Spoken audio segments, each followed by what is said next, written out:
हम लोग क्लास 9 का लाइन्स और एंगल्स कर रहे थे, क्लास 9 के मैथ्स में लाइन्स एंड एंगल्स, ठीक है। और उसमें हम लोगों ने बहुत सारे एंगल्स, बहुत सारे क्वेश्चंस किए हैं। फिर लास्ट टाइम में मैंने एक पूरा जो वीडियो था वो बहुत तरीके के थ्योरम्स जो एग्जाम में आए हुए हैं एनसीईआरटी के, उन सबको भी डिस्कस किया था। आज हम लोग वापस 2-3 थ्योरम्स करेंगे, टोटल 3 थ्योरम्स करेंगे, ठीक है। और इन थ्योरम्स आपके जो एग्जाम्पलर में भी है एनसीईआरटी के या एनसीईआरटी में है या इंपॉर्टेंट है वो भी वही डिस्कस करेंगे। उसके बाद फिर हम लोग क्वेश्चन डिस्कस करेंगे, ठीक है। अब देखो, क्योंकि थ्योरम है तो गिवन क्वांटिटीज क्या होती है, कंस्ट्रक्शन बनाने पड़ते हैं, प्रूफ क्या करना पड़ेगा, डायग्राम क्या करना पड़ेगा, ये सारी चीजें देखेंगे, ठीक है। देखो इसने क्या दिया है, 2 parallel lines are intersected by transversal, the bisectors of 2 corresponding angles are parallel. इसको हम लोगों ने इनवर्स में ऑलरेडी प्रूफ कर रखा है। जिन्होंने ये वीडियो पहली बार देख रहे हैं वो लास्ट क्लास को देख के जरूर देखना बैठना, या फिर आप इस क्लास के बाद लास्ट क्लास को जरूर देखना, ठीक है। अब ये हमारे पास है 2 लाइन्स, ठीक है। ये आपका ट्रांसवर्सल हो गया, फिर आपके 2 एंगल्स के बाइसेक्टर हो गए, क्लियर। तो एक M है, एक N है, एक आपका AB पैरेलल हो गया, एक आपका CD हो गया, ठीक है। ये आपका अगर ट्रांसवर्सल हो गया EF, ठीक है। और ये एक एक पॉइंट पे मान लो कि इसको H पे कर रहा है, इसको G पे कर रहा है, ठीक है। सारी चीज़ें हो गई। अब हम गिवन क्या कहेंगे बेटा, गिवन कहेंगे 2 पैरेलल लाइन्स, 2 पैरेलल लाइन्स, ठीक है, AB and CD, AB and CD, ठीक है, एंड अ ट्रांसवर्सल, एंड तो क्या हुआ कि ट्रांसवर्सल क्या है हमारा, EF है, तो transversal EF intersecting them at G, intersecting them at G and H, G और H पर इंटरसेक्ट कर रहा है। तो जो जो चीज़ें हैं ना उसको हम लोग लिख लेते हैं एक बार, ठीक है। फिर GM और HN are the bisectors of 2 corresponding, ठीक है। नाउ सी, जो प्रूफ करना है हमको, प्रूफ में क्या है बेटा, GM जो है वो पैरेलल है हमारे HN के, ठीक है। तो इसका प्रूफ कैसे लाएंगे, हम कहेंगे कि सिंस हमारा AB पैरेलल है CD के, और जो ट्रांसवर्सल है वो क्या होगा, EF, और ये ट्रांसवर्सल इंटरसेक्ट करेगा एट आपके G एंड H पर, ठीक है। G और H पर आपके क्या करेगा, इंटरसेक्ट करेगा। तो देयरफॉर मैं कह सकती हूँ कि आपका angle EGB is equal to angle GHD, ठीक है। और ये क्यों होगा, क्योंकि कॉरेस्पॉन्डिंग एंगल्स है,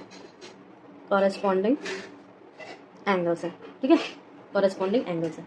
और साथ में ये बता रहा है इस वजह से कि हाफ ऑफ आपका angle GB is equal to half of angle GHD, ये भी लिख सकते हैं क्योंकि दोनों इक्वल का हाफ ऑफ कर सकते हैं इस वजह से। और हाफ क्या है, एंगल EGM है, एंगल GHN है, ठीक है। तो हम कह सकते हैं इन दोनों के कंक्लूजन से कि 10 लाइन्स GM और HN आर इंटरसेक्टेड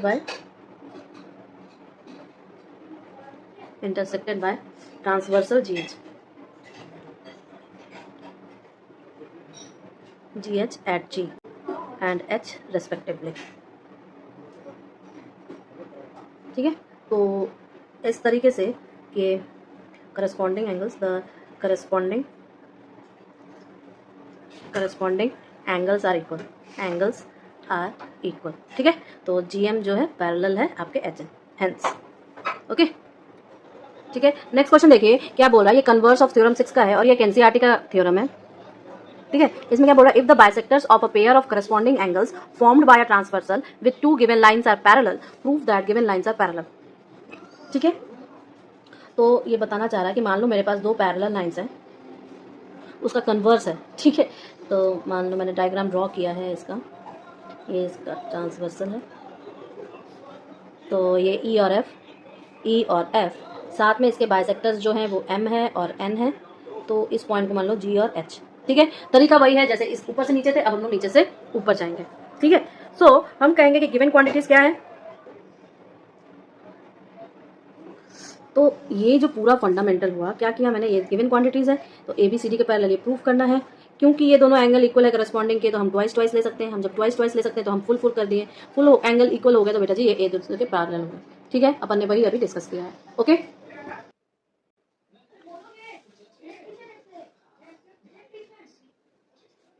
ठीक है, ये आपका परपेंडिकुलर 2 हो गए।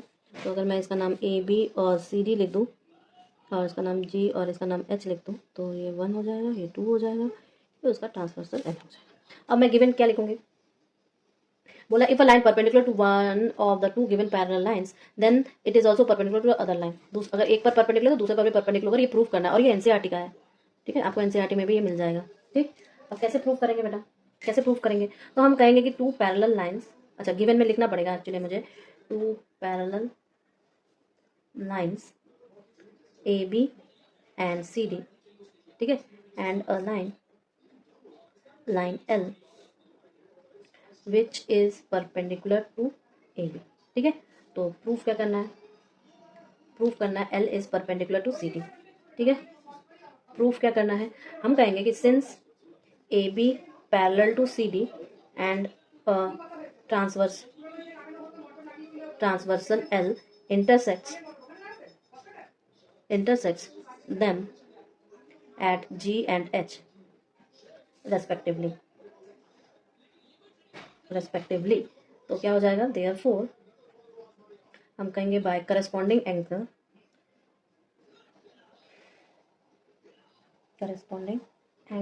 हम कहेंगे बेटा कि we have angle 1 is equal to angle 2, और क्योंकि एंगल 1 90 डिग्री का है, क्यों है, क्योंकि L is perpendicular to A B, जिस वजह से एंगल 1 आपके 90 डिग्री का होगा, ये गिवन है, तो एंगल 2 भी 90 डिग्री का होगा। एंगल 1 इक्वल टू 90 डिग्री का है, therefore angle 2 is equal to 90 degree. ठीक है, हेंस हम ये कह सकते हैं कि एल जो है परपेंडिकुलर है सी डी के। ठीक है, ये सारे प्रूफ हो गए, जितने थ्योरम्स थे सारे थ्योरम्स हम लोग ने कंप्लीट कर लिए। अब हम लोग कुछ क्वेश्चंस देखेंगे। तो उसने बोला है कि गिवन है एम जो है पैरेलल है एन के, और एंगल 1 जो है वो आपके 65 डिग्री का है, तो एंगल 5 और एंगल 8 निकालो, एंगल 5 और एंगल 8 निकालो। कैसे करेंगे बताओ, इस फिगर से मुझे ऑलरेडी पता चल रहा है कि angle 1 is equal to angle 3, angle 1 angle 3 के बराबर है, क्यों है, vertically opposite angle, vertically opposite angle. ठीक है, और साथ में एंगल 3 एंगल 8 के बराबर है, 8 के बराबर है, एंगल 3 एंगल 8 के बराबर है करस्पॉन्डिंग एंगल्स के कारण,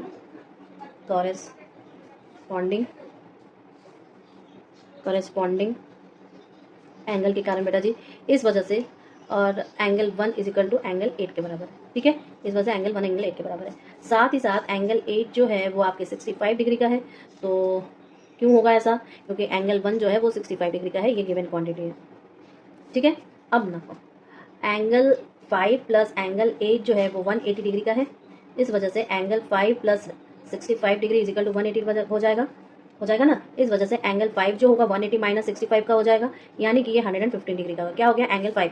ठीक है, सो हम एंगल 5 हेंस 5 और 8 ही तो निकालने को बोला था, तो एंगल 5 हो जाएगा 115 डिग्री का और एंगल 8 हो जाएगा 65 डिग्री का। यही हमें निकालने को बोला है, क्लियर है ना।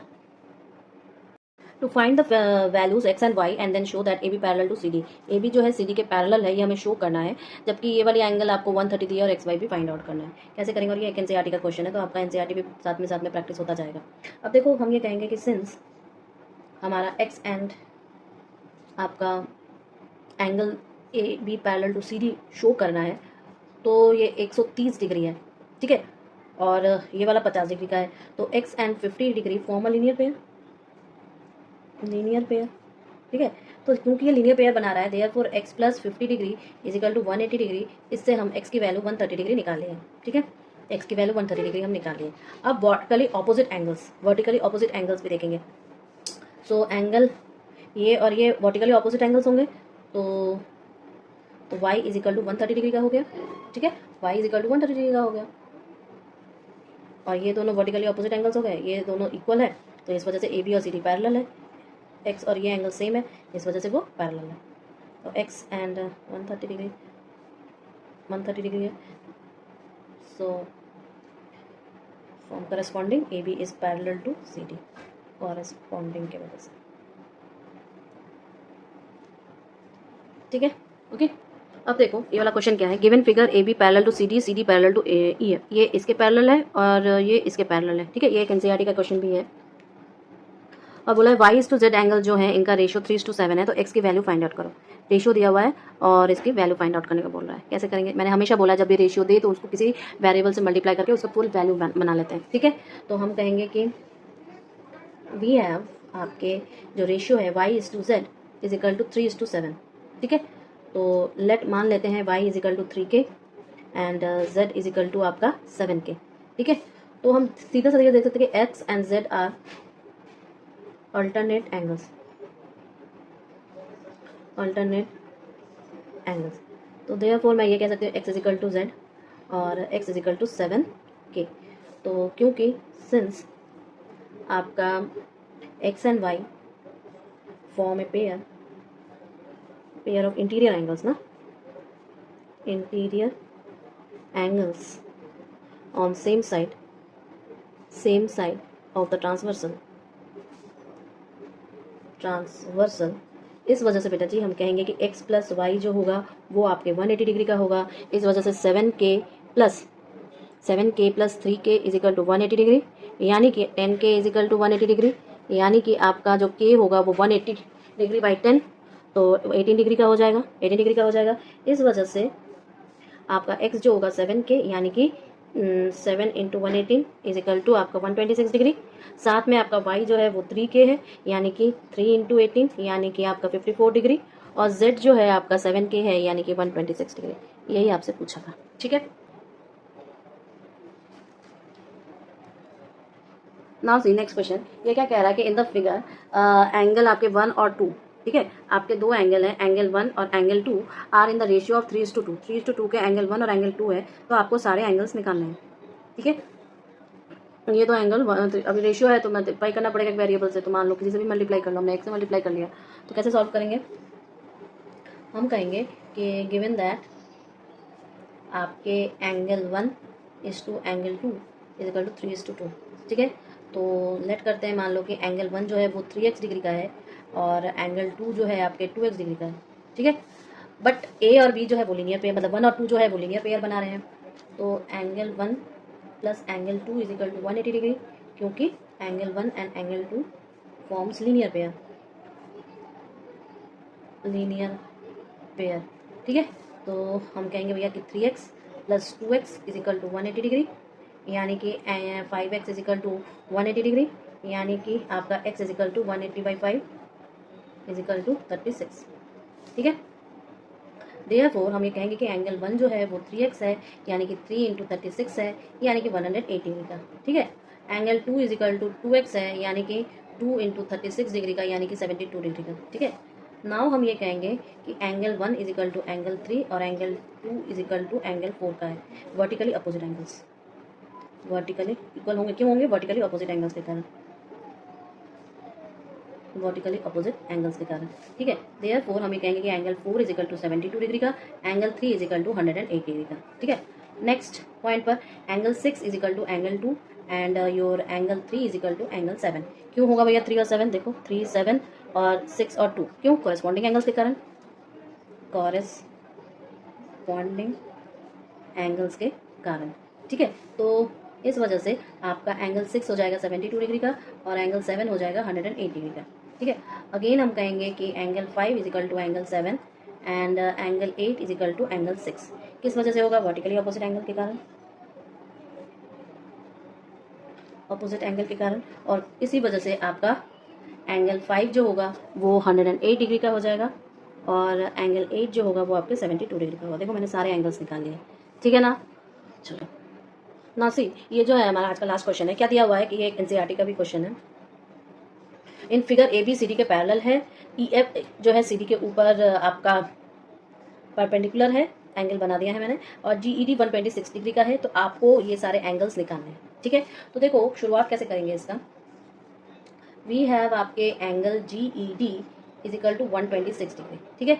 इसके वजह से एंगल ए जी ई जो होगा वो भी आपके 126 डिग्री का होगा। क्यों? क्योंकि अल्टरनेट एंगल्स है, अल्टरनेट एंगल्स, ठीक है। अल्टरनेट एंगल्स की वजह से। दूसरी बात हम फिर से कहेंगे कि एंगल जी ई डी आपका 126 डिग्री का हुआ, इसका मतलब, ठीक है। नेक्स्ट ये हम कह सकते हैं कि angle G E F plus angle F E D 126 degree का है। तो इससे हम कहेंगे जी ई एफ प्लस 90 डिग्री, ये आपके 126 डिग्री का हो गया, इसका मतलब। क्यों? क्योंकि angle F E D is equal to आपके 90 डिग्री का है, ठीक है। तो इसका मतलब क्या हुआ? Angle G E F is equal to 126 degree minus 90 degree, यानी कि 36 डिग्री का हो गया, ये हमें मिल गया। फिर हम कहेंगे कि क्योंकि since angle G E C और angle G E D form a linear pair, इस वजह से आपका angle G E C plus angle G E D is equal to 180 degree का। ठीक है, जो कि ये बता रहा है कि angle G E C plus 126 की वैल्यू पुट कर दो, इज इक्वल टू 180 डिग्री का हो गया। इसके बाद से angle G E C is equal to 180 degree minus 126 degree, यानी कि 54 डिग्री का हो गया ना। ये कह रहा है इस वजह से कि angle F G E is equal to आपका 54 डिग्री। क्यों भाई? क्योंकि एंगल आपका एफ जी ई और angle G E C R alternate angles. ठीक है, क्लियर है ना? चलो।